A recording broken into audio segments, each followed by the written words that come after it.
My name is Patricia Lawson, though most people call me Pat. I am 64 years old, a retired elementary school teacher who once believed my life would end in the quiet rhythms of classrooms, chalk dust, and the laughter of children.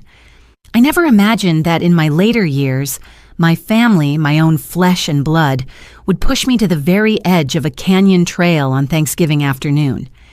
Yet that is exactly where I found myself at 2:17 p.m., with my husband Harold gripping my hand so tightly his knuckles turned white, his breath ragged as he whispered in my ear, "Stay still. Not yet." The rocks beneath my shoes felt like they could give way at any second. The drop below was a yawning silence, swallowing sound and light as though the earth itself wanted to devour us. My son, Caleb, and his wife, Vanessa, stood just behind us, their faces painted with smiles, too wide, too sweet for the circumstance. They wanted a photograph, or so they claimed, but in the tremble of Harold's voice, I heard something far more chilling, the unspoken truth that our son was no longer our protector, but the one forcing us closer to the void. I remember the weight of the air pressing against my chest.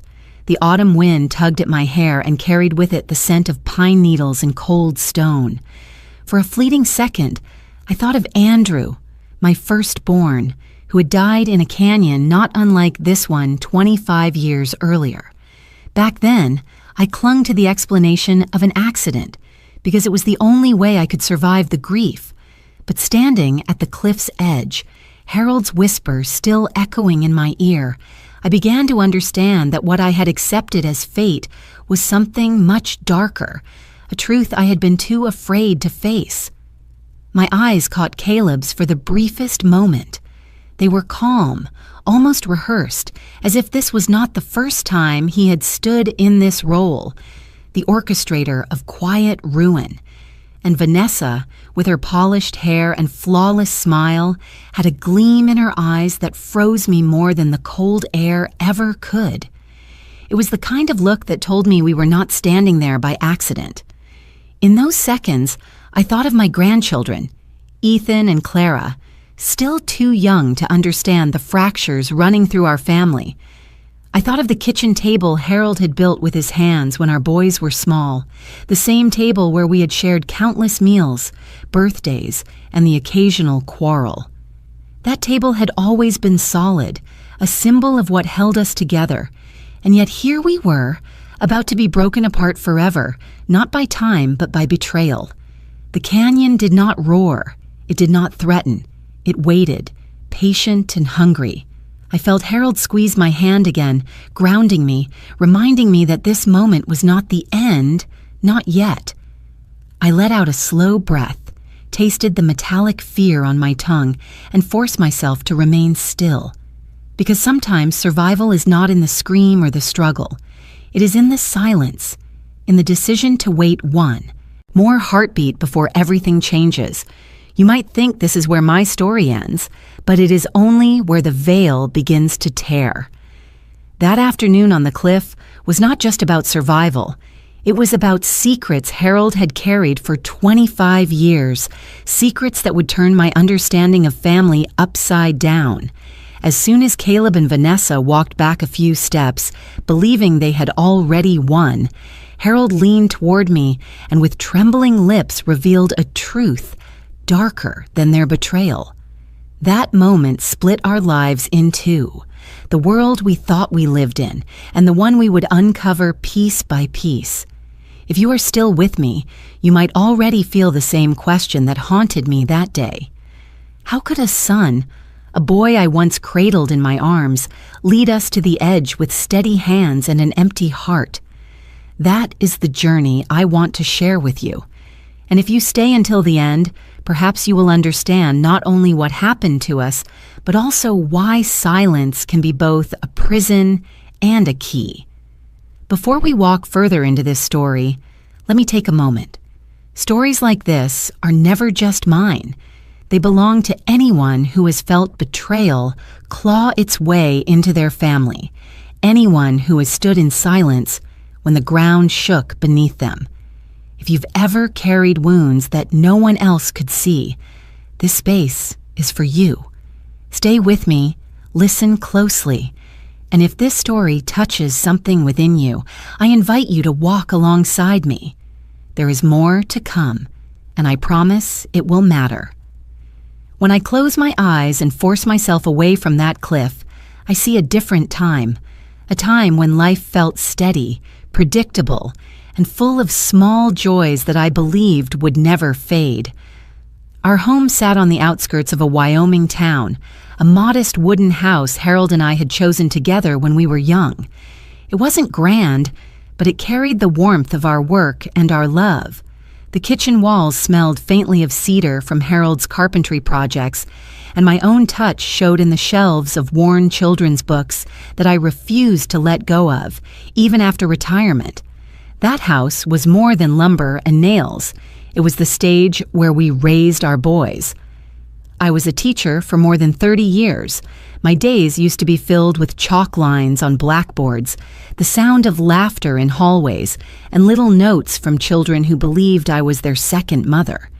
Harold worked as a carpenter, a man who could turn a raw plank into something lasting, something you could trust to hold the weight of life. At the end of each day, I would come home to the smell of sawdust on his shirt and supper on the table. Our life was not wealthy in money, but it was rich in rhythm and meaning. Andrew, our firstborn, was gentle from the very beginning. He had Harold's patience and a light in his eyes that softened every room he walked into. Even as a boy, he was the one who would stay behind after supper to help me with the dishes, or sit with his father in the workshop listening as Harold explained how to measure twice and cut once.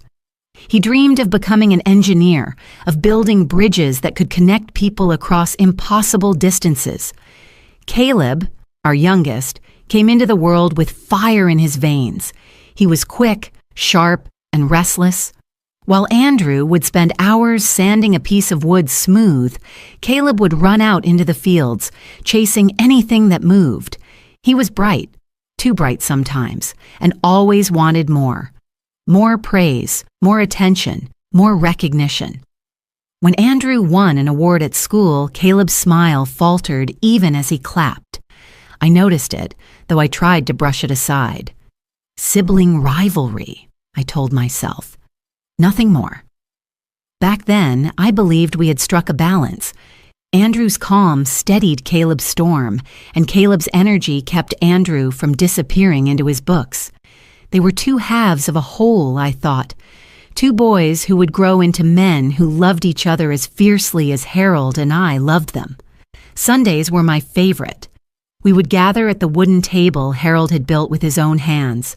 Andrew would bow his head, grateful for the meal, while Caleb teased him, trying to make him laugh before Grace was finished. I can still hear their voices rising and falling, one melodic, one insistent, both filling the room with life. We would eat cornbread and stew, the fire crackling nearby, and I remember thinking, this is it. This is what people mean when they talk about happiness. Of course, no family is without its cracks. Harold worked long hours, and sometimes his silence filled the spaces between us. I had my worries, too, about bills, about the future, about the little things Caleb said when he thought no one was listening. But those cracks seemed small compared to the whole. We were a unit, bound together by routines, memories, and the simple truth that we loved one another. Andrew, even as a teenager, carried responsibility like a second skin. He looked out for Caleb, even when Caleb did not want looking after. When Caleb got into fights at school, Andrew was the one who walked him home, his hand firm on his brother's shoulder. When Harold and I argued, Andrew was the one who would come sit beside me, his quiet presence a balm. There was a goodness in him that I thought would never be shaken. Caleb, for all his rough edges, had moments of tenderness too. He would carve little wooden figures when Harold wasn't looking, then leave them on my desk without a word. He loved fiercely, even if clumsily, and for every moment of jealousy, there were moments where he clung to Andrew like a lifeline. Looking back now, it is easy to see the seeds of what would come. the rivalry that never truly healed, the way Caleb's eyes lingered on what Andrew had, the silence Harold carried when he thought I wasn't watching. But in those days, I chose not to see it. I chose instead to hold on to the image of our family gathered in the living room, Andrew reading aloud from a book while Caleb sprawled across the rug pretending not to listen but hanging on every word. If I had known what lay ahead, the loss, the betrayal, the silence that would choke our family, I would have held tighter to those moments. I would have taken more photographs, written more things down, memorized every sound of my boys' laughter. Because once you lose it, you spend the rest of your life chasing it in echoes. The truth is, the family I thought we were died long before that afternoon on the canyon trail. It died in small pieces, splintering quietly until all that was left was the illusion of what had been. But for a while, we really did have it. A house filled with love, 2 boys who were my world, and a husband whose steady hands promised me we would always be safe. And maybe that is why the betrayal cuts so deep. Because to lose something, you first have to know what it feels like to have it. And we had it once. The memory of Andrew's death lives in me like a scar beneath the skin, tender to the touch even after 25 years. It was the spring of his senior year, a season when life should have been filled with possibility, with dreams too large for a small Wyoming town. He was 18, preparing to leave for college, and his acceptance letter to the University of Colorado sat neatly pinned to the refrigerator door. I remember the way he touched it every morning, almost reverently, as though afraid it might disappear if he didn't keep reminding himself it was real. The day he died began like any other. The air was sharp but warming, the snow receding from the mountainsides, leaving trails damp and dark with melting ice. Harold had spent the morning in his workshop, sanding the legs of a table he intended as a gift for Andrew's dorm room. I had been grading papers at the kitchen table, though my eyes often drifted toward the window where Andrew and Caleb stood by the truck, arguing in the driveway. It wasn't unusual. They were brothers, after all, and their arguments flared as often as they subsided. Still, something about their body language unsettled me. Andrew's arms folded tight, Caleb's fists clenching and unclenching at his sides. By afternoon, they had driven off together, saying they were headed for the canyon trail. Andrew wanted to take photographs, he explained, to capture the wild beauty before leaving for college. Caleb shrugged, trailing behind him, and I remember thinking how proud I was of Andrew for including his younger brother in what should have been his moment alone. That was who Andrew was, generous, forgiving, unwilling to leave anyone out. But when only Caleb returned hours later, his shirt stained with dust, his face blank in a way that chilled me to the marrow, I felt the ground tilt beneath me. It was an accident, he said flatly. Andrew slipped. He fell. The world stopped. I could hear the clock ticking on the wall, the soft creak of Harold's boots as he rushed out the door, the sound of my own heartbeat, thundering in my ears. I wanted to believe him. I had to believe him. The alternative was unbearable. We rushed to the canyon, the sheriff's truck already parked near the trailhead. The air was colder there, sharper, as though it had swallowed the warmth of the day along with my son. I remember the searchlights sweeping across the cliffs, the voices calling out Andrew's name, though I knew, deep in my bones, I would never hear his voice again. When they brought me his belongings, the camera strap torn, the lens shattered, I held them to my chest like they could bring him back. His body was found the next morning, broken against the rocks. They told me he had likely died instantly, that he hadn't suffered. But mothers know. We know when our children have been afraid, when their last moments were filled with terror instead of peace. I wanted to collapse. I wanted to follow him into that canyon and never come back. But Harold stood behind me, his hand steady on my shoulder, his eyes hollow with a grief so deep I thought it might consume him. We buried Andrew under a sky the color of ash, and I stood at his grave clutching Caleb's hand, telling myself that at least I still had one son left. But even then, something about Caleb unsettled me.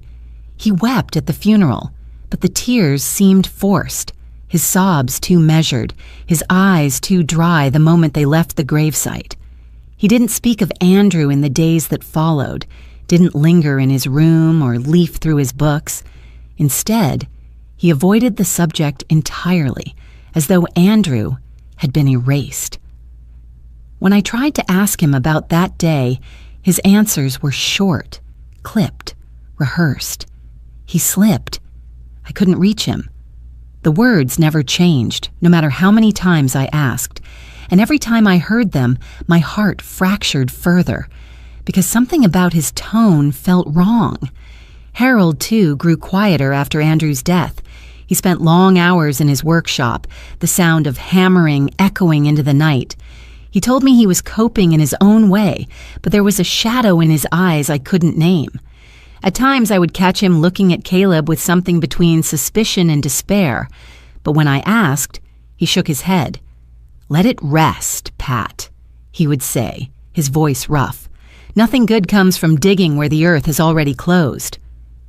And so I did what mothers do. I swallowed my doubts.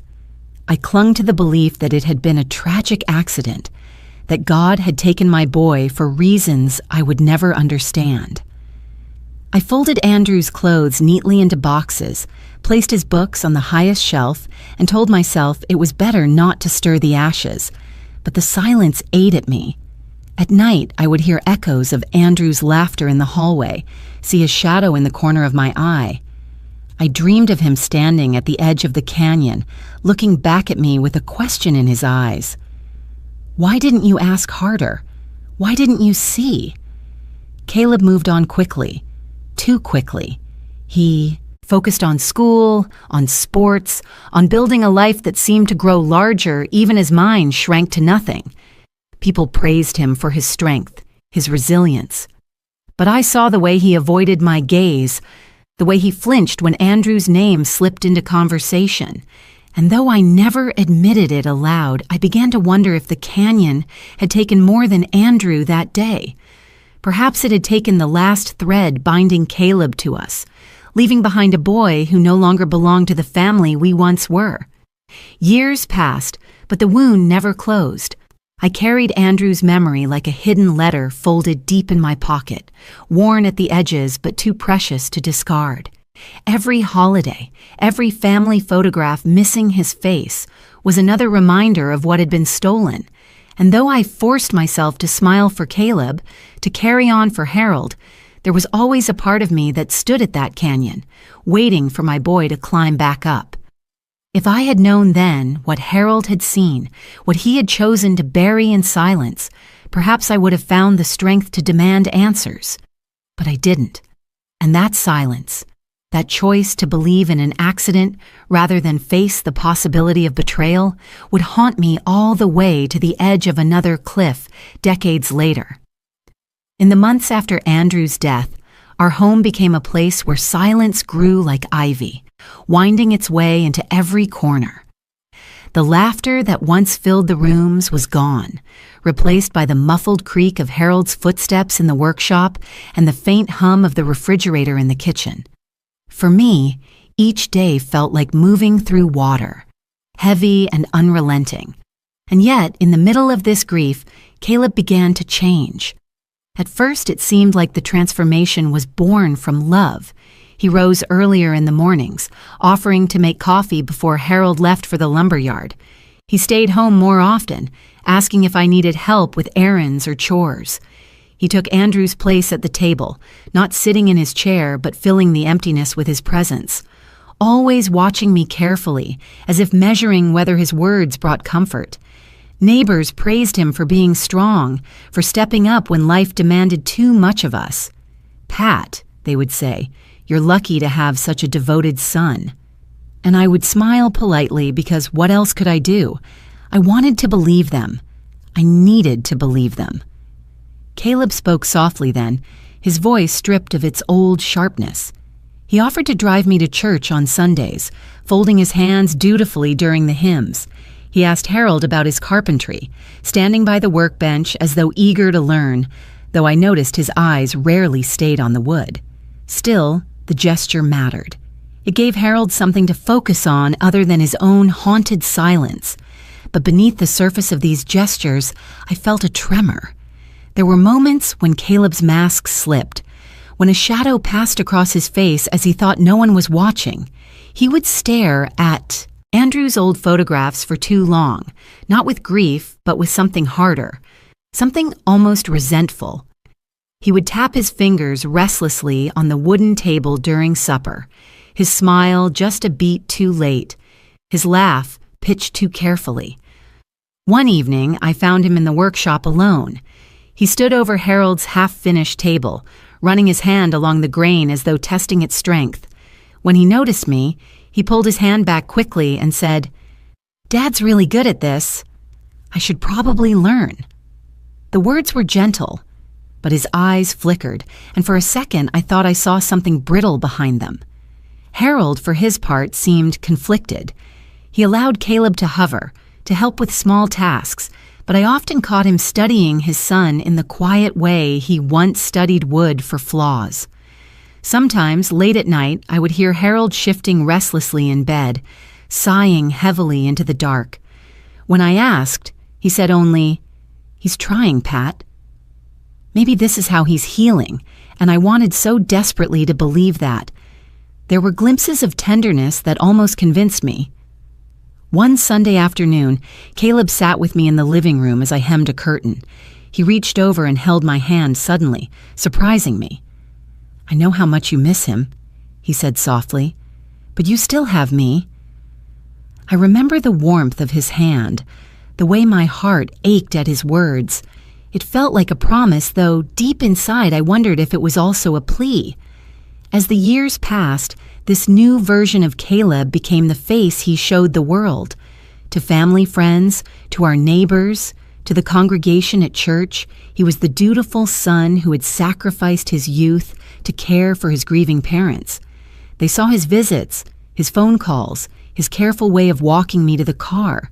They did not see the moments of stillness when his smile didn't reach his eyes, or the way he deflected every mention of Andrew with a quick change of subject. I told myself that grief changes people, that perhaps this was his way of building a life after tragedy. But in the deepest parts of me, I felt something else. A chill that whispered this mask was not about healing. It was about covering something that would not bear the light. And yet I clung to the mask as much as he did, because it was easier to believe in a son who had grown into compassion than to acknowledge the nagging doubts that threatened to fracture me all over again. It was easier to sit at Harold's table, to eat supper in the glow of the lamplight and pretend we were still a family, fragile but intact. Every family photograph after Andrew's death told the same story. There was Harold, solemn and steady. There was me, smiling faintly, my eyes tired but open. And there was Caleb, standing just a little too straight, his arm draped around my shoulder as though claiming the place Andrew had once held. At first, I told myself it was love. Over time, I began to wonder if it was possession. There is a peculiar cruelty in grief. It doesn't just take what you love, it reshapes what remains. Caleb became both my comfort and my unease, my anchor and my shadow. I leaned on him because I had no choice, because the boy I had lost left a silence too vast to face alone. And in doing so, I ignored the cracks forming beneath the mask he wore so well. Looking back, I see now that every act of kindness carried the weight of calculation, every gesture carefully placed like wood in a frame he was building, not for me, not for Harold, but for himself. He was shaping a future where we would depend on him completely, where his mask would not just protect him, but serve as a doorway to something darker. In those years, I mistook that mask for healing. I mistook it for love. And by the time I realized what it truly was, the damage had already been done. Caleb was in his late 20s when he introduced us to Vanessa. It was during a Sunday dinner, the kind where Harold had roasted chicken, and I had set the table with Andrew's old favorite dishes, even though he wasn't there to eat them. Caleb walked in with her on his arm, and from the moment she stepped into our kitchen, I felt the temperature of the room shift. Vanessa was beautiful in the kind of way that made people look twice. Dark hair perfectly arranged, a smile that lingered just long enough to charm, eyes sharp enough to measure everyone in the room. She extended her hand to me, her grip firm, and said, "Mrs. Lawson, it's such a pleasure. Caleb's told me so much about you." Her voice was honey, smooth and practiced, and yet beneath the sweetness there was an edge I couldn't quite place. Harold greeted her politely, his carpenter's hands awkward as he shook hers. Ethan was not yet born, nor Clara. In those days, it was just Vanessa, gliding into our family circle as if she had always belonged, and Caleb, beaming with a pride I hadn't seen in years, sat close to her, his eyes darting between us as though gauging whether she had passed an invisible test. At first, I tried to be hopeful. I wanted to believe she might soften him, that her presence could ease the shadows that had clung to him since Andrew's death. She laughed at his jokes, praised his ambition, squeezed his hand whenever the conversation faltered. To the world, they were young, in love, and building a life together. But I noticed the way she observed everything, her gaze lingering on the details of our home.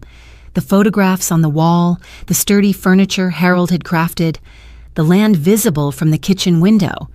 She asked casual questions about the property, about the value of Harold's work, about the family's history.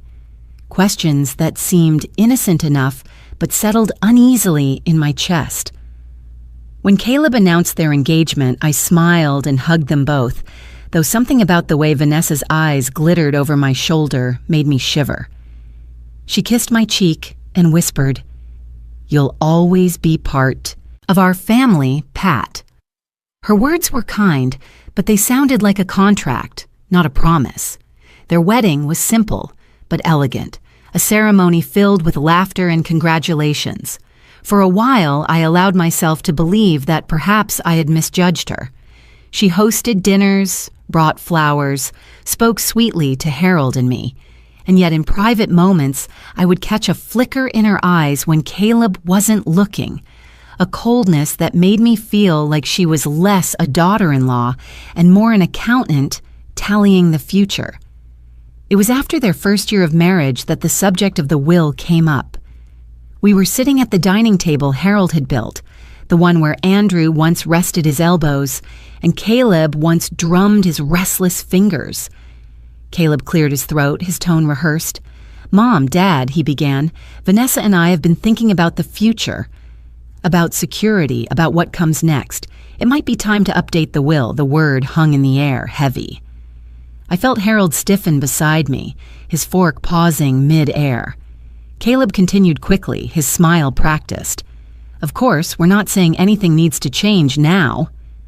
It's just, life is unpredictable. We should make sure everything is in order." Vanessa reached across the table, her hand lightly brushing mine. "It's only practical, Pat. You've both worked so hard all your lives. You deserve peace of mind knowing things are settled." Her touch was warm, but her eyes were cool. I pulled my hand back slowly, forcing a smile. "We already have a will," I said softly. "Mr. Turner drafted it years ago." "Yes," Caleb replied smoothly, "but that was before Andrew. Before everything changed. It only makes sense to revise it to reflect where we are now." Harold set his fork down, his jaw tightening. "And where exactly do you think we are, son?" Caleb hesitated, but Vanessa did not. "You're older now," she said gently, as though speaking to children. "Things should be simpler. Streamlined. You don't want complications later." The conversation ended that night with polite nods, but the subject did not go away. Caleb brought it up again and again, sometimes in passing, sometimes with Vanessa leading the discussion. They insisted it was about responsibility, about avoiding burden, about love. But each time, I felt the walls of our home close in just a little tighter. Finally, Harold and I agreed to meet with Mr. Turner, the lawyer who had been with our family for decades. He was a man of gray hair and patient eyes, the kind who had known us long enough to remember when Andrew was still a boy. He welcomed us into his office, his shelves lined with books worn by use. "I understand you want to revise the will," he said kindly. Harold shifted uncomfortably. "It's not what we want exactly." "It's what Caleb keeps pressing for Mr. Turner," nodded, his pen tapping lightly against his notebook. "Families often revisit these things as circumstances change. The important part is that it reflects your wishes, not anyone else's." As he spoke, I caught the faintest flicker of relief in Harold's eyes. But Caleb leaned forward eagerly, Vanessa beside him, her posture straight and commanding. "We just want to be sure there's clarity," Caleb said. "No confusion later." Mr. Turner looked at him, then back at us. "And what do you want, Pat?" he asked gently. I swallowed hard. I wanted Andrew back. I wanted my family whole again. I wanted to stop feeling the sharp edge of suspicion slicing into every word, but all I said was, "I want peace." Vanessa smiled then, triumphant in a way that made my stomach churn. She squeezed Caleb's hand beneath the table, and though she spoke no words, the message was clear. This was only the beginning. That night, after they had left, Harold sat at the kitchen table in silence. His hand rested on the wood he had shaped decades earlier, his fingers tracing the grain as though it could anchor him. Finally, he looked at me, his eyes weary. "She's not here for family, Pat," he whispered. "She's here for everything else." I nodded because I had seen it too, and in that moment I understood that the mask Caleb had worn for so many years had found its perfect complement. Together, he and Vanessa formed a facade polished enough to fool anyone, but not me, not anymore. The first real fracture came with the house. It was a late autumn evening, the Wyoming sky already dimming to a bruised violet when Caleb and Vanessa arrived unannounced.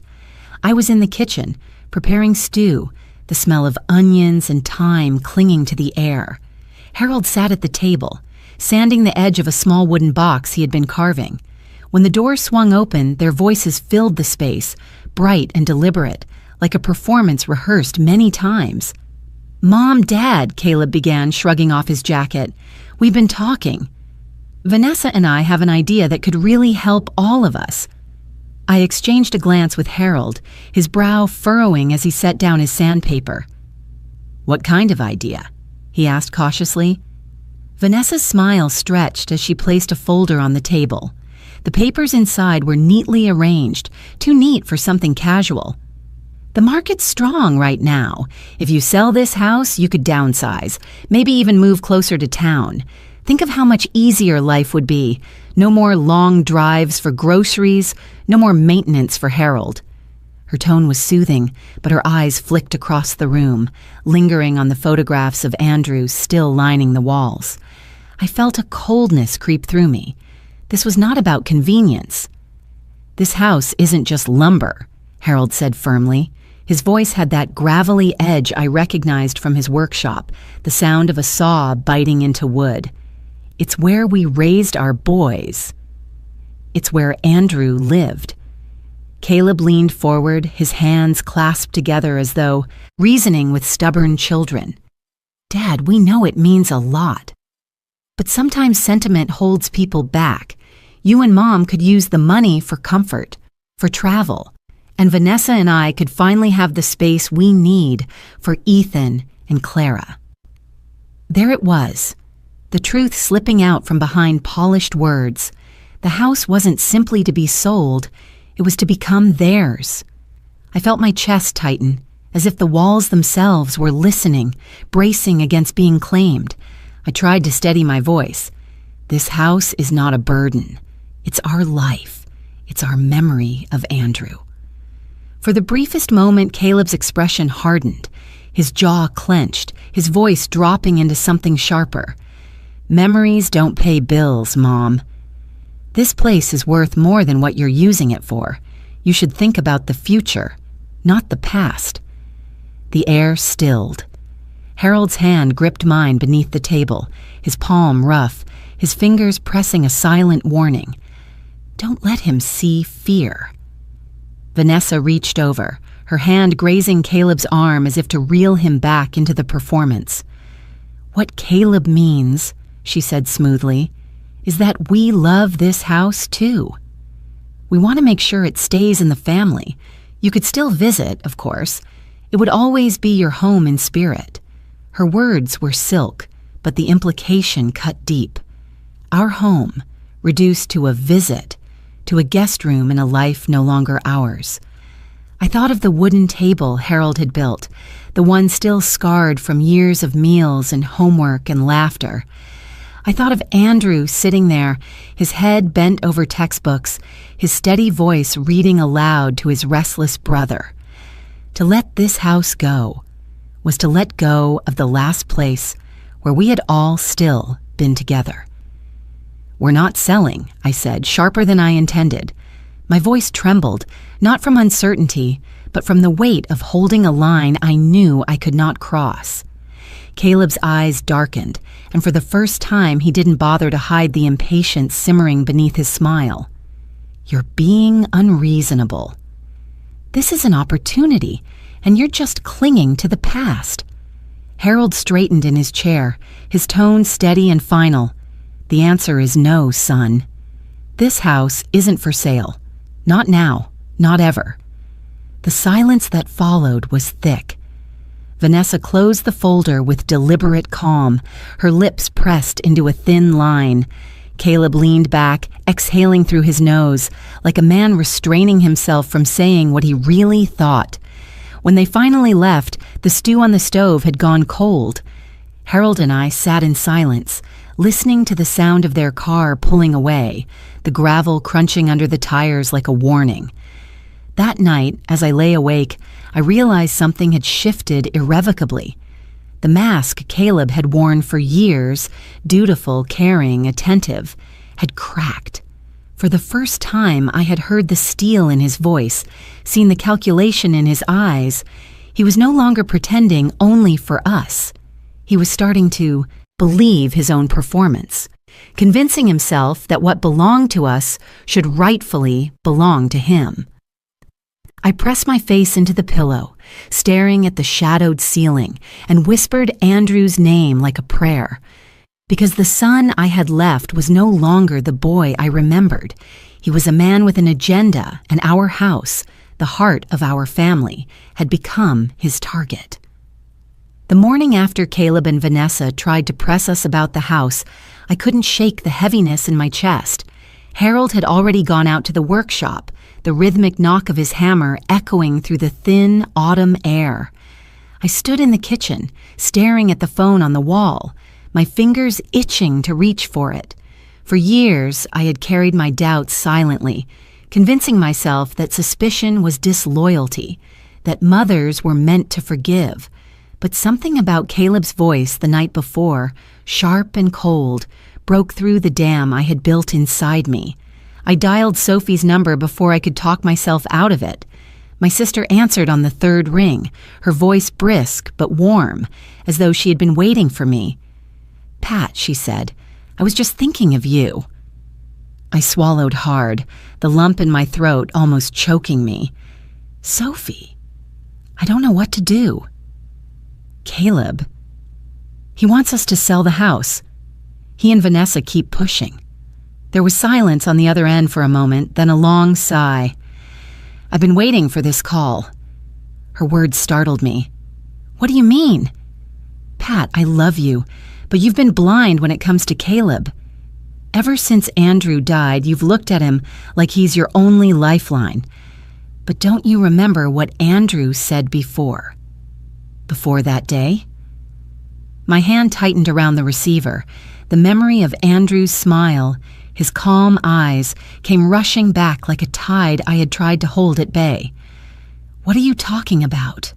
I whispered. Sophie's voice dropped low, steady. Andrew told me once, weeks before he died, that he was worried about Caleb. He said Caleb had gotten himself into trouble with money, that he was desperate. Andrew wanted to confront him, to make him stop before he did something reckless. Pat, he was afraid for Caleb, not himself.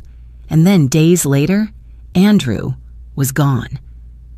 The kitchen spun around me. I gripped the counter with my free hand, the old wood pressing into my palm. "Why didn't you tell me this before?" "I tried," she said gently, "but you wouldn't hear it.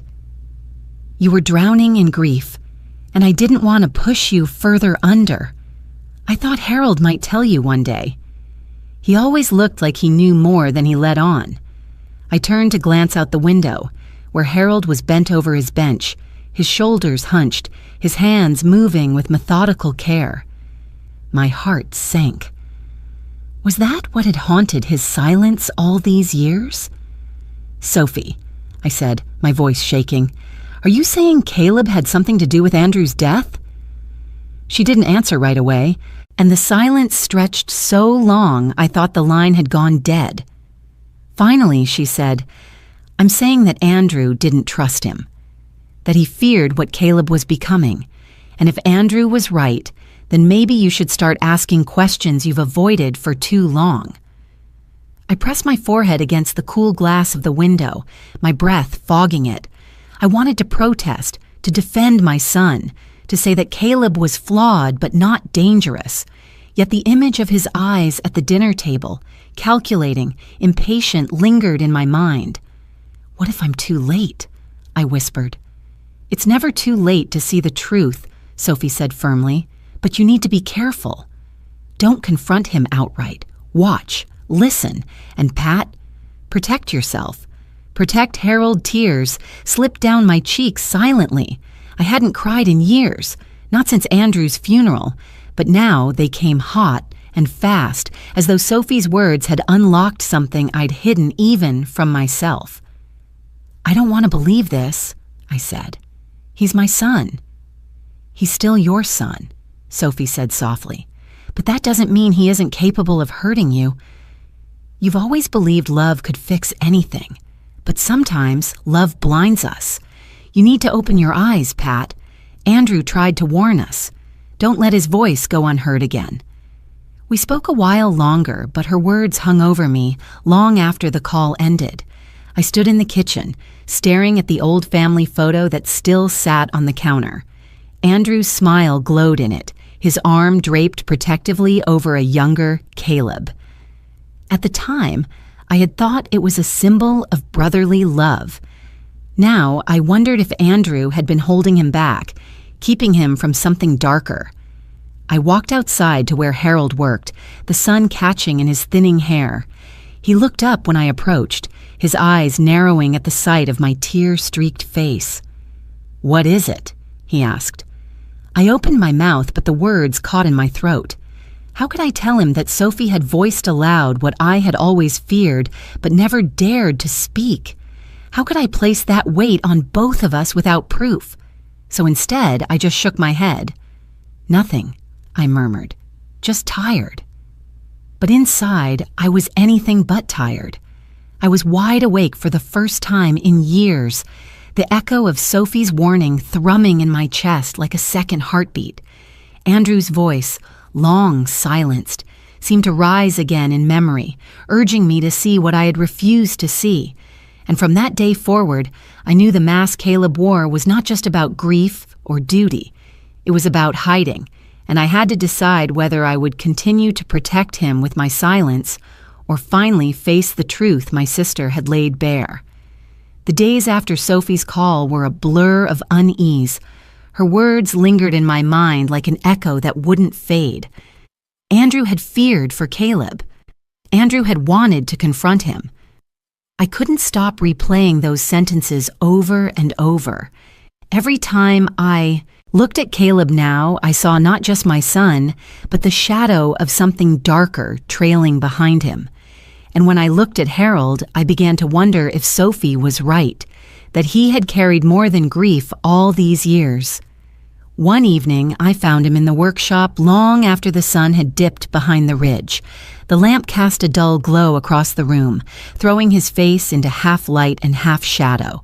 He was sanding the edge of a table, but the rhythm was uneven, distracted.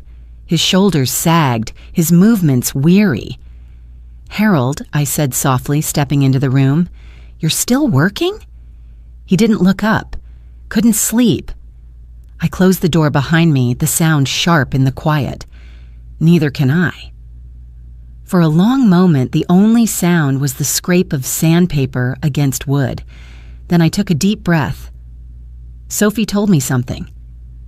That made him pause. His hand stilled, though he didn't raise his eyes. "What did she tell you?" "She said Andrew came to her before he died. He told her he was worried about Caleb, that Caleb was in trouble." With money, my voice faltered, but I forced myself to keep going. "Harold, did you know about that?" Finally, he set the sandpaper down. His hands, those steady hands that had built our home piece by piece, trembled as they rested on the wood. He let out a long breath, like air leaking from a wound that had been sealed too long. "I wasn't going to tell you," he said quietly. My heart thudded against my ribs. "Tell me what?" He turned then, his eyes hollow, his jaw tight. "I saw them that day, Pat. At the canyon, Andrew and Caleb. They were arguing, not just bickering like brothers, angry, furious. Caleb was shouting, Andrew trying to calm him down. I stayed back, thinking they'd work it out, but it didn't stop. It got worse. My knees nearly gave out, and I gripped the edge of the workbench. "Why didn't you say something before?" "Because I didn't want to believe what I saw," he said, his voice cracking. "Because when Andrew fell, I thought, what if Caleb pushed him? What if my own son?" He trailed off, covering his face with his hands. But then Caleb told the sheriff it was an accident, and God help me, I let it go. I let him say it.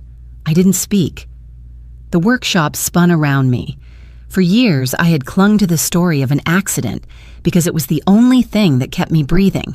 And now, to hear Harold admit he had seen them fighting, that he had buried that truth for 25 years, was like losing Andrew all over again. "You let me believe a lie," I whispered, my throat raw. "All these years." Harold dropped his hands, his eyes wet. "I thought I was protecting you. Protecting us. You were drowning, Pat. If I had told you then, it would have destroyed you. I thought, maybe if we stayed quiet, Caleb would change. Maybe guilt would soften him. But it didn't. It only made him colder. The sound of my own pulse filled my ears. And you carried this alone?" He nodded slowly. "Every day, every time I looked at him, I saw Andrew falling all over again. I hated myself for not shouting, for not telling the truth. But what good would it have done? Andrew was already gone, and Caleb was still our son." Tears blurred my vision. I turned away, staring at the wooden table he had been working on. Its surface was smooth, but underneath, hidden knots weakened the grain. Harold had taught Andrew to spot them, to carve around them so the wood would hold. But Harold had failed to do the same with our family. "Do you know what this means?" I asked finally, my voice trembling. "If Caleb could do that to his own brother, what do you think he's capable of now?" Harold's silence was answer enough. I sank into a chair, my hands shaking. All this time, I thought grief had made me paranoid. I thought the unease I felt around Caleb was just guilt. But Sophie was right. Andrew tried to warn us, and we didn't listen. Harold sat across from me, his shoulders heavy, his face lined with years of regret. "I failed him, Pat. I failed Andrew. And I failed you." The confession hung in the air, raw and unbearable. For a long while, neither of us spoke. The only sound was the faint ticking of the old clock in the hallway, marking each second we could never take back. Finally, I reached across the table, placing my hand over Harold's. His skin was rough, calloused, familiar. "We can't change the past," I said softly, "but we can face the present. We can stop pretending Caleb is the son we wish he were. We can start seeing him for who he really is." Harold's eyes lifted to mine, searching. There was fear there, but also something steadier, a quiet resolve that I hadn't seen in years. "You're right," he said finally. "It's time." And in that moment, I knew our silence had ended. For the first time in 25 years, the truth had cracked open between us. Not the whole truth, perhaps, but enough to shatter the fragile mask we had built around Caleb, enough to change everything that came next. It was a gray afternoon when the phone rang, the kind of day where clouds sat low over the mountains, pressing down on the house with their weight. I was folding laundry in the living room, the old family photo of Andrew and Caleb staring back at me from the mantel, when the shrill ring startled me. I wiped my hands on a towel and lifted the receiver. "Mrs. Lawson?" a man's voice asked. "Yes, this is she." "This is Mr. Patel from First State Bank." "I'm sorry to trouble you, but I've been trying to reach Caleb and haven't been successful. Is he available?" Something in his tone made my stomach clench. "No, he doesn't live here." "What is this concerning?" There was a pause, the kind that tells you the person on the other end is debating whether to speak. "I probably shouldn't say much," he admitted. "But since you're his emergency contact, please remind him that his payment of $150,000 is severely past due. We've already extended grace twice. If we don't hear from him soon, there will be serious consequences." The number hit me like a physical blow.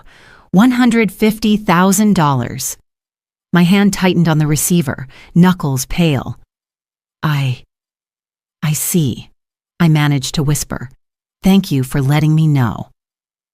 When I hung up, the silence of the room felt unbearable.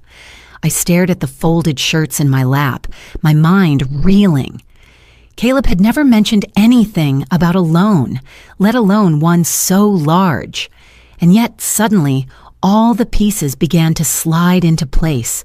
The urgency about the will, the insistence on selling the house, the sharpness in his voice when we refused. It wasn't about convenience. It wasn't even about inheritance. It was about survival.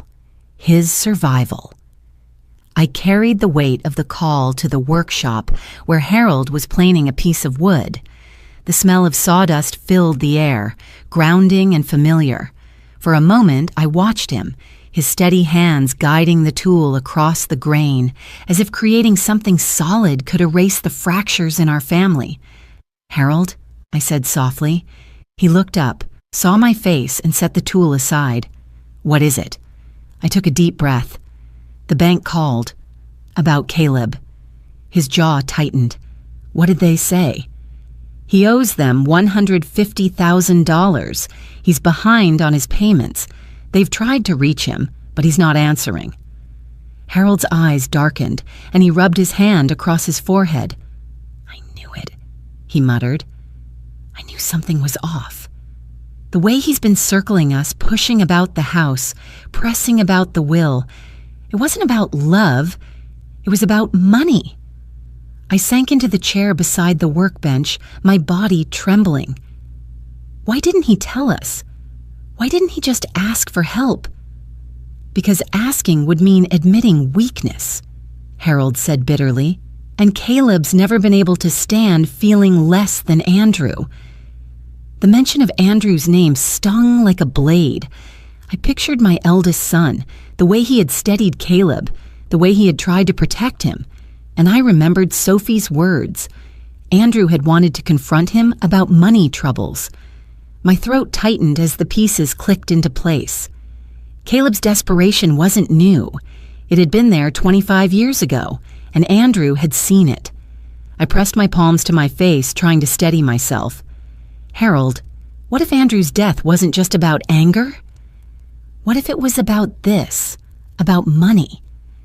Harold was silent, but his eyes told me everything. He had thought the same thing. maybe for years. We can't ignore this anymore, I said firmly, lowering my hands. If Caleb is desperate enough to hide this from us, desperate enough to circle our house like a vulture, what else might he do? Harold leaned against the workbench, his hands gripping the edge. I thought I could carry this secret alone. I thought by keeping quiet about what I saw that day at the canyon, I was protecting you. But I see now, silence only made him bolder. My heart pounded. So what do we do? For a moment, Harold didn't answer. He looked at the wood shavings on the floor, at the table half-built behind him, at the life he had crafted with his hands. Then he met my eyes, and there was no hesitation in his voice. We prepare, Pat. We stop pretending Caleb is the boy we raised, and we make sure whatever he's planning next, we're not caught off guard. That night, I couldn't sleep. I lay awake beside Harold, the words of Mr. Patel circling in my head. $150,000. Debt so heavy it could drown a man. I thought of Caleb's calm eyes at Andrew's funeral, the way he had never looked back at the canyon. I thought of Vanessa's smile, sharp and unyielding, and I realized that our son's troubles were no longer just his own. They were about to swallow us whole. I rose quietly and walked into the living room where the moonlight cast long shadows across the photographs on the wall. Andrew's face stared back at me, forever young, forever kind. I whispered into the darkness, "I'm sorry, my boy." I should have seen sooner. I should have asked harder questions. The house creaked in the wind, the walls holding secrets I had been too afraid to face. But now, with the bank's call still ringing in my ears, I knew the truth could no longer be buried. Caleb's debt was not just financial. It was moral, spiritual, a weight that had begun long before Andrew fell. And if we didn't act, that weight would drag us down with him. The phone rang just after supper, when Harold and I were clearing the table. The night was calm, the kind of evening where routine usually brought comfort. The scrape of plates, the hum of the dishwasher, the faint smell of pine drifting in through the open window. But when I lifted the receiver and heard Caleb's voice, smooth and cheerful in a way that felt rehearsed, unease crept over me. "Mom," he said, "I've been thinking. You and Dad have your 42nd wedding anniversary coming up. Vanessa and I want to do something special. We thought we'd take you both out to the canyon trail this weekend. You know, make it a celebration. Pictures, a picnic, the works I froze, the word canyon slicing through me like a shard of glass." My hand tightened around the phone cord. "The canyon?" I repeated softly, my eyes flicking to Harold, who had stopped mid-motion, a dish still in his hand. "Yes," Caleb continued, his tone light, almost too light. "It's beautiful this time of year. The leaves are changing, the air's crisp, perfect for a family outing. And besides, you two deserve it. You've sacrificed so much for us. Let us treat you." On the surface, it sounded generous, thoughtful even. But underneath, I heard something else. The insistence, the control in the way he framed it as a gift we couldn't refuse. "Caleb," I said carefully, "your father and I aren't much for big outings anymore. You know that." There was a pause, then a soft chuckle. "Mom, don't be stubborn. It's just a few hours. We'll handle everything. Vanessa's already packing baskets. Think of it as a way to make new memories." New memories. The word sent a chill through me. My old memories of the canyon were haunted enough. The place where Andrew had died, the place where Harold's silence had begun. To return there now, under Caleb's insistence, felt like walking into a storm I had seen forming on the horizon for years. "I'll talk with your father," I murmured, trying to buy time. "Good," Caleb replied briskly. "We'll pick you up at noon Saturday." Don't worry about a thing. When I hung up, the silence between Harold and me was deafening. He set the dish down slowly, his jaw clenched tight. "The canyon," he muttered, "of all places." I sat down heavily, my hands trembling. "Harold, it's not just a celebration. He wants something from us. Maybe the house, maybe the will, or maybe—" I couldn't finish the sentence. Harold's eyes met mine, dark and unflinching. "I don't think this is about asking anymore. I think it's about forcing a cold weight settled in my stomach. What do we do?" He was silent for a long moment, then he walked to the drawer near his workbench and pulled out a small black recorder. He set it on the table between us. "I bought this a week ago. Thought it might come to this. If Caleb says anything that proves what he's planning, we'll have it. No more silence, Pat. No more burying the truth." I stared at the recorder, the gravity of it sinking in. It felt strange, preparing to protect ourselves from our own son. But after the bank's call, after Sophie's warning, after Harold's confession, I knew we had no other choice. That night, I wrote a letter to Sophie. I didn't explain everything, just enough so she would know if something happened, where to look, who to question.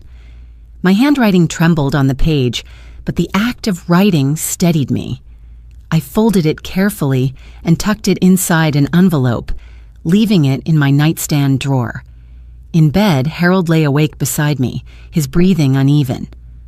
"I'll carry the recorder," he whispered. "Don't react, no matter what Caleb says. Just stay calm. Let him reveal himself." I nodded, though fear pressed against my chest like a weight I couldn't lift. "What if it's too late, Harold?" He turned toward me, his face etched with lines deeper than the years alone could explain. "It's only too late if we stay silent again." Sleep didn't come easily. When I did drift off, I dreamed of Andrew standing at the canyon edge, his face calm but his voice urgent. "Don't let him take more from you, Mom," he said. "Don't let silence be the weapon again." I woke before dawn, the dream still echoing in my ears. As the first light filtered through the curtains, I looked over at Harold. He was already awake, his hand resting on the recorder. Our eyes met and no words were needed. We both knew Saturday would not be a celebration. It would be a reckoning. The days leading up to Saturday stretched long and heavy, like hours stitched together with thread too thin to hold. I moved through them quietly, doing the small tasks of life, folding laundry, watering plants, preparing meals. But every motion carried a weight I couldn't set down. The letter I had written to Sophie remained hidden in my nightstand, its presence like a heartbeat in the dark. I touched it each night, reminding myself that if something happened, at least one person outside this house would know where the trail began. Harold carried the recorder with him constantly, almost obsessively. He would slip it in and out of his pocket, checking the battery, testing the small red light. I watched him polish the wood of the box he'd been carving for weeks, his hands steady but his eyes clouded. Once I asked him what he was thinking, and he only said, "I'm thinking about what silence cost us before." I didn't press him. I knew the answer because I was thinking the same. Inside me, two voices warred. One told me to keep the peace, to nod and smile, to accept Caleb's invitation with grace. Families survive by forgiveness, I reminded myself, by looking past flaws and clinging to love. But the other voice, the one I had buried for decades, rose louder each day. It whispered that forgiveness without truth is not love at all, but surrender. I found myself staring at Andrew's photograph more often, the one where he sat on the porch steps with a book in his lap, sunlight catching in his hair. His smile was calm, gentle, untroubled. I would whisper to the glass, "What would you want me to do? Would you want me to fight? Or would you want me to keep this family from tearing apart completely?" And though the photograph offered no reply, in the silence I felt his absence pressing an answer on me. He had tried to warn us. He had spoken, and we hadn't listened. To remain quiet now would be to betray him twice. One evening, as I set supper on the table, Caleb's name lit up my phone. I let it ring until the machine picked up, his voice cheerful and insistent as he reminded us of the celebration. When the message ended, Harold looked at me across the table. "Do you want to back out?" he asked. I shook my head slowly. "If we back out, he'll find another way. At least this way we'll be ready." He nodded, though unease shadowed his eyes. We ate in near silence, the scrape of forks loud against the plates. Each bite tasted of dread. That night, long after Harold had drifted into a shallow sleep, I sat at the desk in our bedroom, staring at a blank sheet of paper. My hand shook as I began another letter, this one to Ethan and Clara. I didn't know if they would ever read it, but I needed to leave something for them, something to remind them that their grandparents had loved them without condition. I wrote about summers in the yard, about Harold teaching Andrew to build birdhouses, about the sweetness of cornbread cooling on the windowsill. I wrote that love was not meant to be sharp or manipulative, that they deserved better than the examples set before them. When I folded the letter, tears blurred my vision. I tucked it beside the first one, and in that act I felt a strange calm. I had prepared for the worst. I had broken the silence that had bound me for so long, if only on paper. The next morning, Sophie called. Her voice was brisk as always, but beneath it I heard concern. "Pat, I keep thinking about what we talked about. Please, if you feel unsafe, cancel. Don't go." I closed my eyes, gripping the receiver. "Sophie, if I cancel, Caleb will only push harder. He's circling us. This isn't about one afternoon, it's about everything. I need to see this through." She sighed heavily. "Then promise me you'll be careful." "I promise," I whispered, though the words felt fragile. After we hung up, I found Harold in the yard, fixing the latch on the gate. His movements were deliberate, his face set. I walked to him and placed my hand on his arm. "We're not going to be silent anymore," I said. He turned, his eyes meeting mine. "No," he agreed. "We're not." That night, lying in bed, I listened to the wind rattle the windows. Every creak of the house sounded like a warning. My body trembled, not only with fear, but with anticipation. For so long, silence had been my shield. But silence had cost me Andrew, had cost me peace, had left me living beside shadows instead of truth. Now I was stepping into the unknown, into danger, but with eyes open. As sleep finally pulled me under, I clung to Harold's steady breath beside me and the letters waiting in my drawer. If Saturday ended with loss, at least the truth would not be buried with us. Saturday arrived draped in a silence that felt heavier than any storm. I woke before dawn, sitting at the edge of the bed with my slippers on, staring at the floorboards as if they might tell me how the day would end. Harold was already awake. He sat in his chair by the window, fully dressed, his hands folded in his lap. The recorder was in his pocket, and though he said nothing, I could see in the way his jaw tightened that he was rehearsing the weight of carrying it. I moved through the motions of the morning with the deliberate care of someone who knew this could be their last. I brewed coffee, buttered toast neither of us ate, folded the dish towel over the oven handle just as I always did. The normalcy of it made my chest ache. Every small gesture whispered goodbye. At noon sharp, the crunch of tires on gravel announced Caleb and Vanessa's arrival. Their SUV gleamed in the sun, its back loaded with picnic baskets and folded blankets. Vanessa stepped out first, her smile practiced, her eyes scanning me with the precision of someone evaluating a chessboard. Caleb followed, waving broadly. "Happy anniversary," he declared, his voice too bright. "We've got everything set up." "It's going to be a beautiful day," Harold and I exchanged a look. I forced a smile, tucking my hand into Harold's arm. "Thank you," I said. "It's very thoughtful." The ride to the canyon was filled with false cheer. Vanessa talked about the children, Ethan's grades, Clara's drawings, sprinkling in details as though we were simply another family on another pleasant drive. Caleb asked Harold about the workshop, about whether he'd finished the table he'd been carving. On the surface, it was ordinary conversation. But underneath, I felt the silence, the unspoken tension threading through every word. I kept my eyes fixed on the passing landscape. The fields blurred into forests, the forests into rocky slopes. Each turn of the road pulled us farther from safety, deeper into memory. When the first glimpse of the canyon appeared on the horizon, my breath caught.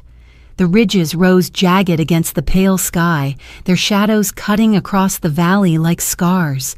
Harold's hand brushed mine discreetly, a reminder. I pressed back, grounding myself in his touch. When we parked at the trailhead, the air was cool and sharp, tinged with pine and the faint mineral smell of stone.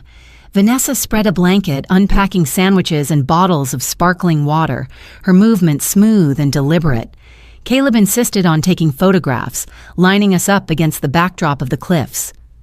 "Smile, Mom," he said, lifting the camera. "This is going to be one for the books." I tried, though my lips trembled. Behind me, the canyon yawned wide and endless.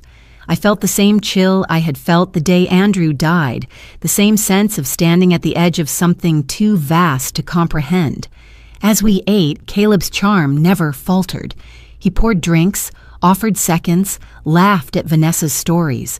But I noticed the way he kept glancing toward the cliff, the way his eyes lingered on Harold and me, as though calculating distance, timing. Vanessa, too, played her role with perfection. She spoke gently, praising the view, brushing crumbs from Caleb's sleeve. Yet when our eyes met, her smile froze.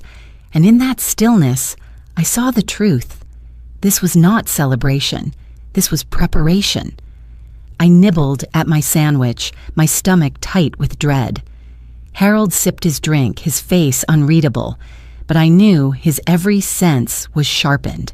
The recorder in his pocket was switched on, its silent red light bearing witness. After lunch, Caleb clapped his hands together. "All right, let's stretch our legs."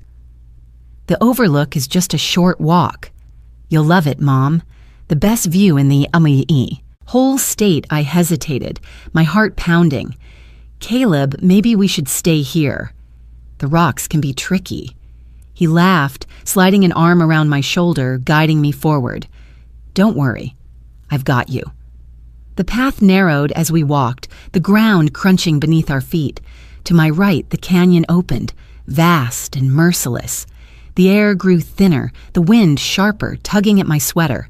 Harold walked close behind, his steps steady but heavy. Vanessa trailed, humming softly, her eyes always on us. Every footstep felt like a countdown. I thought of Andrew, of his last moments, of the fight Harold had seen. I thought of Sophie's warning, of the letters I had written. I thought of Ethan and Clara, who had no idea what kind of storm their parents were carrying them into. At last, we reached the overlook. Caleb turned, his smile wide, his arms spreading as though unveiling a stage. "See? Isn't it worth it?" The canyon stretched before us, a scar carved deep into the earth. My breath caught at its vastness, at the way the light caught the rocks in shades of gold and red. Beautiful. Terrible. A place where lives could vanish with a single misstep. Harold moved closer, his hand brushing mine again. His voice was steady but low, just for me. "Stay calm. Let it play out." I nodded, my throat too tight to speak. And so we stood there, framed by beauty and danger, by memory and dread. Caleb raised the camera once more, his eyes glinting as he said, "Let's get closer to the edge." The picture will be perfect. The sun had begun to slip westward, spilling long shadows across the canyon, when Caleb beckoned us closer to the overlook. His camera dangled from his neck, swaying gently with each step. Vanessa walked just behind him, her eyes sharp and unyielding, despite the faint smile fixed on her lips. "Come on, Mom, Dad," Caleb urged, waving us forward. "Stand right there, closer to the edge." The shot will be incredible. The edge. The word tightened around my chest like a rope. The wind picked up, carrying the dry scent of dust and pine, rustling through my hair. Beneath us, the canyon yawned wide and merciless, its silence deeper than any church I'd ever stepped into. I hesitated, glancing at Harold. His jaw was clenched, his eyes locked on Caleb, but he gave the faintest nod. A silent message. Go along, but stay alert. We shuffled forward. The ground beneath my shoes felt brittle, pebbles scattering with each step. I thought of Andrew. His fall, the questions left unanswered, the weight of silence Harold had carried for 25 years. I thought of Sophie's warning, of the letters tucked away in my drawer. Every step toward that edge felt like walking straight into destiny. Perfect, Caleb said, positioning us. A little closer, Mom. Dad, put your arm around her, Vanessa. Get ready. His voice was cheerful, but the cheer rang hollow. I could hear the strain beneath it, the urgency of a man cornered. His debts, his failures, the cracks in his carefully built mask. They were all pressing him forward, pushing him toward this moment. I stood stiffly, my back to the canyon. The wind tugged harder now, my skirt whipping against my legs. Caleb adjusted the camera, then stepped forward, his hands reaching not for the lens, but for Harold's shoulder. And that was when Harold leaned in close, his voice a low murmur against my ear. Stay still. Not yet. The words sent a shiver down my spine. They were more than a warning. They were a command, a plea for patience in the face of terror. Caleb's hand pressed harder against Harold's back. I felt the shift of weight, the subtle forward push. Harold staggered a step closer to the edge, and I instinctively tightened my grip on his arm. My heart thundered in my chest, each beat echoing in the hollow below. Smile, Caleb said, his tone sharper now. This is a celebration, remember? Vanessa laughed softly, though there was no joy in it. Hold still, Pat. You'll ruin the picture if you keep shaking. Her eyes met mine, and in them I saw no warmth, no family, only calculation. The kind of cold determination that had nothing to do with photographs or anniversaries. I felt the ground shift beneath my heels, a tiny crumble of dirt sliding away into the abyss. My breath caught. I was one step from vanishing, one heartbeat from joining Andrew in the canyon below. Caleb's hand lingered on Harold's shoulder, steady, insistent. Caleb, I whispered, my voice barely carrying over the wind. Please. For a fleeting moment, his expression cracked. His jaw tightened, his eyes flickered. I saw the boy he once was, the child who had carved small wooden figures and left them on my desk without a word. But then it was gone, replaced by the man driven by debt, envy, and desperation. Closer, he ordered. Just one more step. Harold's grip on my hand tightened painfully, anchoring me. His voice, rough and steady, whispered again. Not yet. The tension in the air was unbearable, stretched to its breaking point. My pulse hammered in my ears, drowning out everything else. Caleb's hand pressed forward and I braced myself, every muscle rigid. For a moment, time fractured. The canyon below spinning, Andrew's face flashing in my memory, Sophie's warning ringing in my head. Then, just as suddenly, Caleb released his hand, stepping back with a broad grin. Perfect, he said as if nothing had happened. That's the shot. Harold exhaled slowly, his shoulders trembling beneath my hand.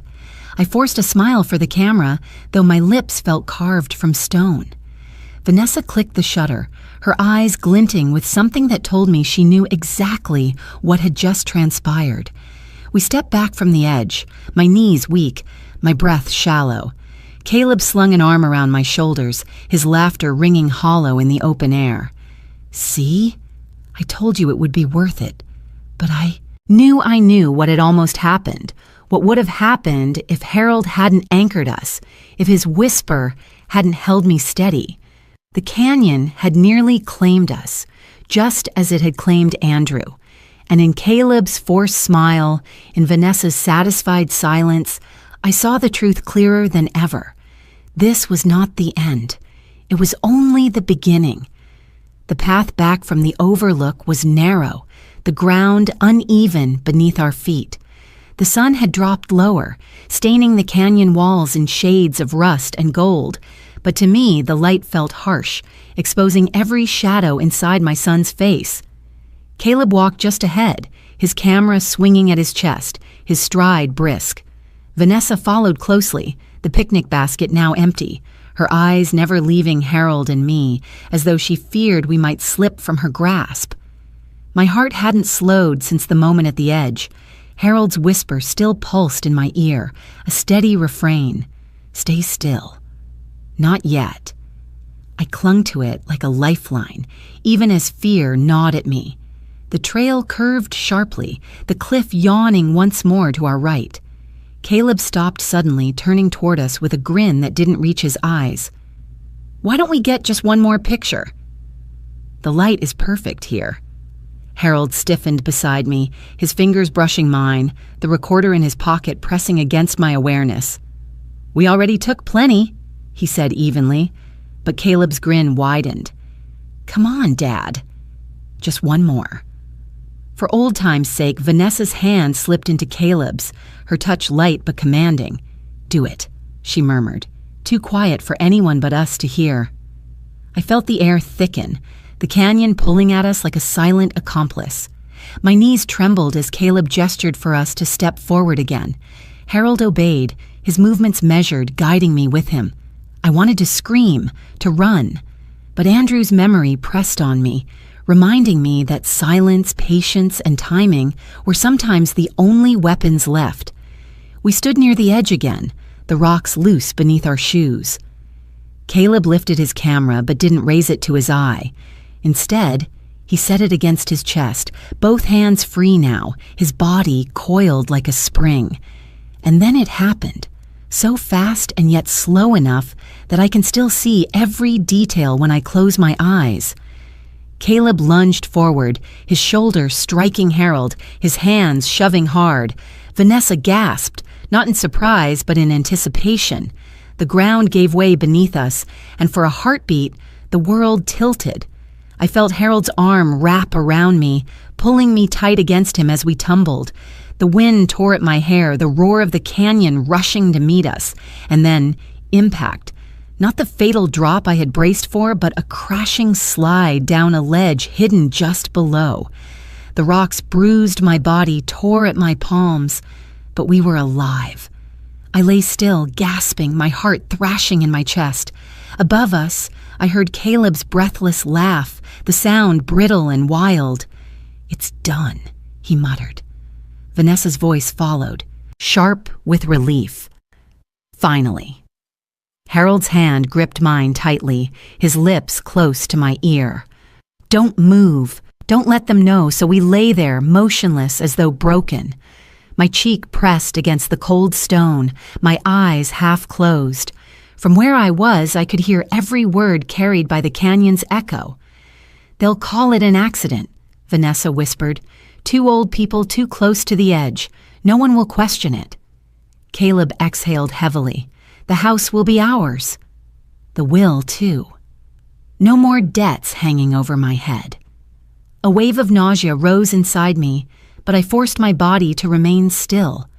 Harold's grip on my hand tightened every time my breath threatened to quicken, grounding me, reminding me that this was our moment to gather the truth we had been denied for so long.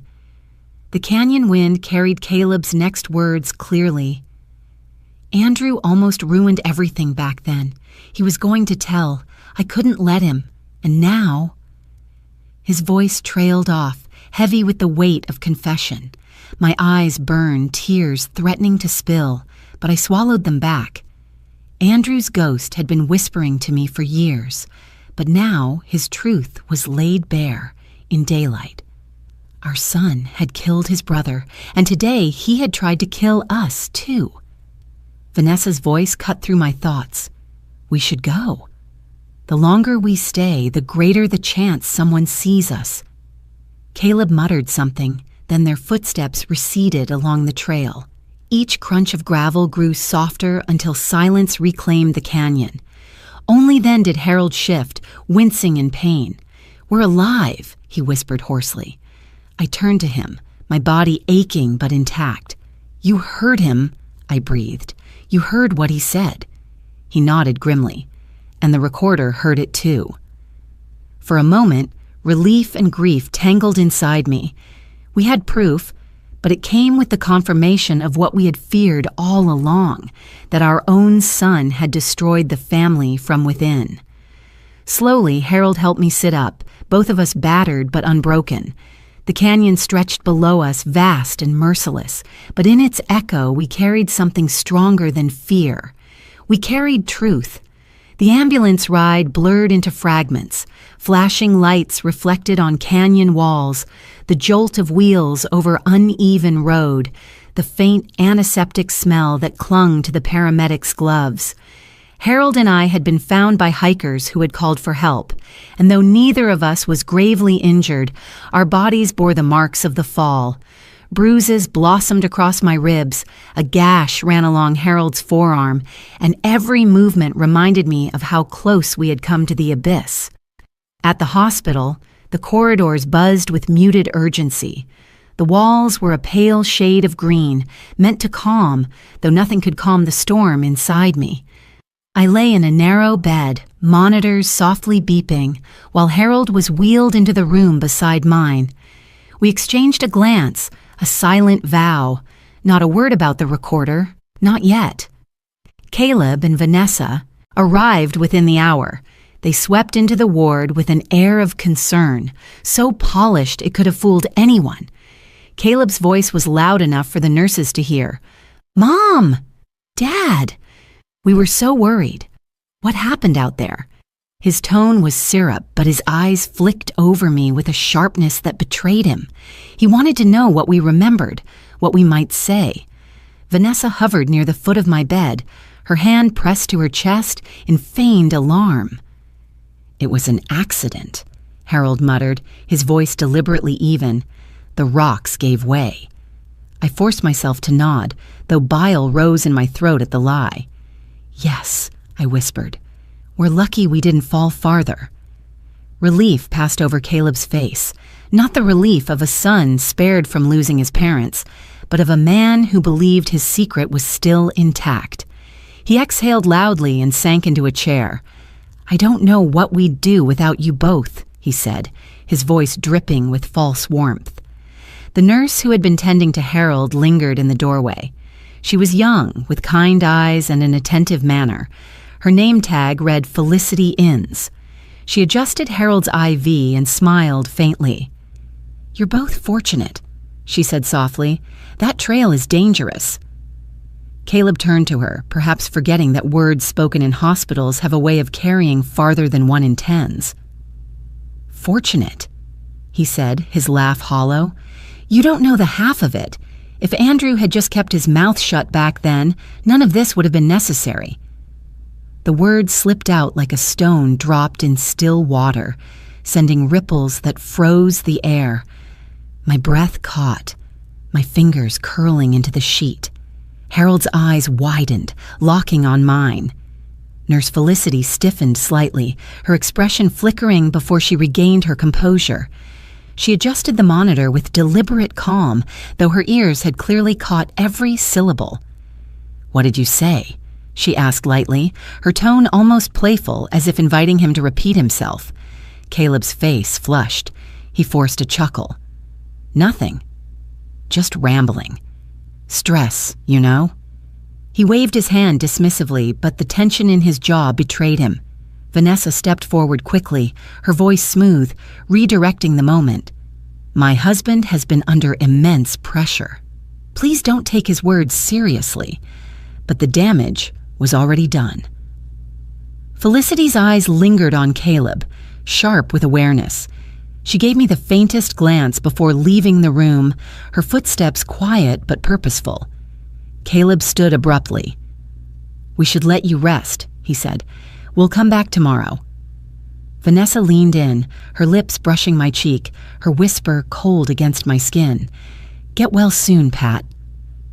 When they were gone, the silence in the room felt heavy, but beneath it ran a current of something new. Hope. Harold turned his head toward me, his voice low. She heard him. I nodded, tears brimming. And she knows what it means. We didn't speak further. The nurses came and went, checking vitals, adjusting machines, but my mind was fixed on Felicity. Would she speak up? Would she remember every word Caleb had said? For the first time in decades, I felt the weight of truth shifting, tilting toward us. That night, as Harold slept fitfully, I stared at the ceiling tiles above my bed, tracing their pattern like a map leading somewhere better.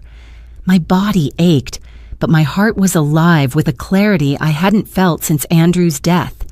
Caleb's mask had cracked, not in the privacy of our home, not in whispers I could never prove, but here, in a place where others could hear. When the nurse returned at dawn, she paused at my bedside. Her eyes met mine, steady and knowing. She didn't speak of what she had overheard, but she didn't need to. Her presence was enough. For the first time in years, I allowed myself a long, deep breath.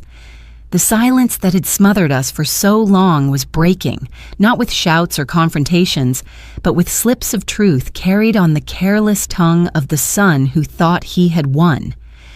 I was discharged from the hospital 2 days later, though the bruises still mottled my arms and ribs. Harold moved slower than usual, but his eyes held a steadiness that had been absent for years. We returned home to the familiar creak of the porch steps and the quiet hum of the house that had seen too much. I thought perhaps we would have a few days of silence before Caleb returned with new demands. But the very next morning, a knock at the door startled me from my coffee. When I opened it, there stood our neighbor, Mr. Hargrove. His tall frame filled the doorway, his weathered face drawn serious. He held a folder under his arm, and his eyes flicked past me to Harold before he spoke. "May I come in?" I led him to the kitchen table, the one Harold had built years ago, now scarred with use but still solid. Mr. Hargrove set the folder down with care, his voice low. "I don't mean to intrude, but I've noticed things. And after what happened at the canyon, I can't stay silent." Harold and I exchanged a look. "What do you mean?" I asked cautiously. He opened the folder, spreading out papers that smelled faintly of ink and dust. "I work part-time at the courthouse now, filing records. I came across these last month. Loan documents, signatures, Caleb's, and yours." He slid the papers across the table toward us. I frowned, scanning the page. My name stared back at me, written in my familiar script, except it wasn't. The loops were off, the pressure uneven, a forgery. "That's not my signature," I said, my voice tightening. Harold picked up another sheet, his jaw tightening. "And that's not mine." Mr. Hargrove nodded grimly. "I thought so. He forged your names to secure loans. Multiple times. The amounts are staggering. The bank's been patient, but not for much longer. If this comes to light officially, it's not just debt, it's fraud." My stomach turned. Caleb hadn't just been circling us with words. He had been stealing from us in ink, binding us to his desperation without our consent. "There's more," Mr. Hargrove continued. He pulled out a stack of overdue notices, each one harsher than the last. "He's drowning, Pat. The walls are closing in. I've seen men ruin themselves in debt before. But Caleb, he's not just dragging himself down. He's dragging you with him." I pressed a hand to my chest, the weight of it nearly crushing. For years, I had wondered what secrets Caleb carried. Now the proof lay on our table, undeniable, each page a testimony of betrayal. Harold leaned back, his face etched with sorrow and resolve. "So he's been lying to us for years, pretending to care while forging our names, using us as his safety net." Mr. Hargrove's eyes softened, though his voice remained firm. "I don't want to interfere in your family, but you deserve to know, and if the law comes calling, you'll need to be prepared." I folded my hands tightly, feeling the tremor in my bones. "Thank you, Mr. Hargrove. You did the right thing." He gave a small nod, gathered the rest of his folder, and rose to leave. At the door, he paused. "Pat, Harold, don't wait too long. Men like Caleb. When they feel cornered, they become dangerous." After he left, Harold and I sat in silence, staring at the papers spread before us. The morning light filtered through the curtains, falling across Andrew's photograph on the mantel. His eyes seemed to follow us, urging us to act. I reached across the table, my hand covering Harold's. "We have what we need now. His words at the canyon, his slip at the hospital, and this. For once, the truth isn't locked inside of us, it's written down." Harold nodded, his jaw set. "Then we'll take it to the right hands. No more protecting him. No more silence." The recorder in his pocket, the papers on our table, the memory of Felicity's knowing glance, all of it formed a net of truth too strong for Caleb to escape. For the first time in decades, I felt the weight on my chest ease, replaced not with peace but with purpose. Our son had built his mask carefully, but the cracks had spread too far. And now, with Mr. Hargrove's evidence, the mask would shatter. The courthouse smelled of old wood and dust, its high ceilings echoing with the low hum of voices and the shuffle of papers. I sat on the hard wooden bench beside Harold, my hands folded tightly in my lap to keep them from trembling. Sunlight streamed in through tall windows, illuminating motes of dust that floated like suspended memories.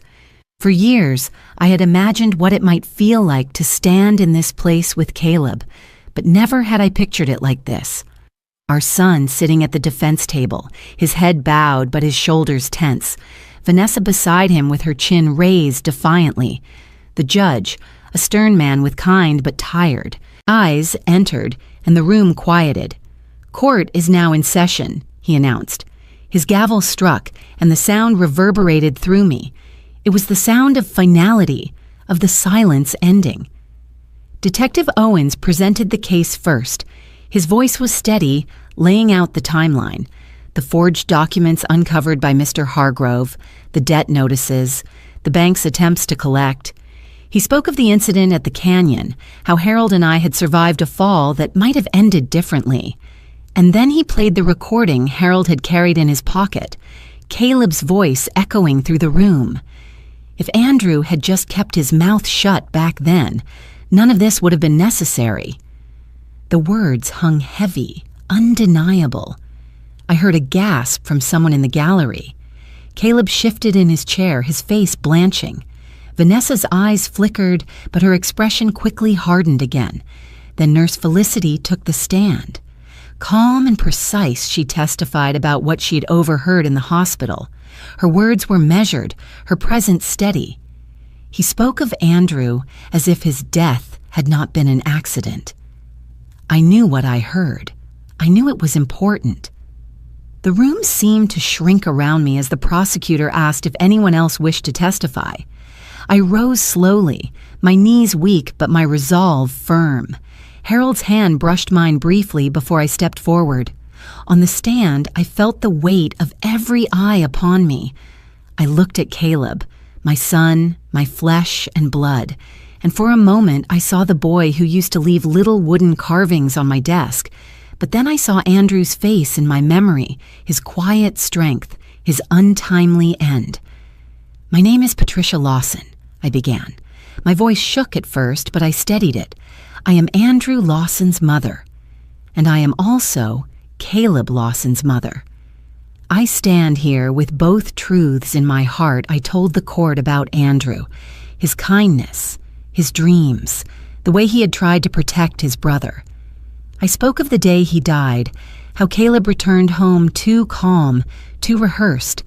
I recounted the years of silence, the mask Caleb had worn, the pressure he and Vanessa had placed on us to change the will, to sell the house. And then, I said, my eyes locking on Caleb's, he led us to the edge of the canyon. He smiled. He told us to step closer. My husband whispered for us to stay still. Not yet. And when the ground crumbled, when we fell, I realized something I had denied for too long. My son was no longer my son. He had become the hand that pushed us closer to death. The courtroom was silent. Caleb's head snapped up, his face pale but defiant. His voice cracked as he spoke for the first time. "Mom, stop. Please, I'm still your son?" The words pierced me, sharper than any blade. My eyes blurred with tears, but I forced myself to speak the truth that had weighed on me for 25 years. "My son died the night you killed Andrew." Gasps rippled through the room. Caleb flinched as if struck, his mouth opening, but no words coming out. Vanessa turned her face away, her mask of control faltering. I swallowed hard, my chest heaving. The boy I raised, the one who carved toys, who laughed with his brother, that boy is gone.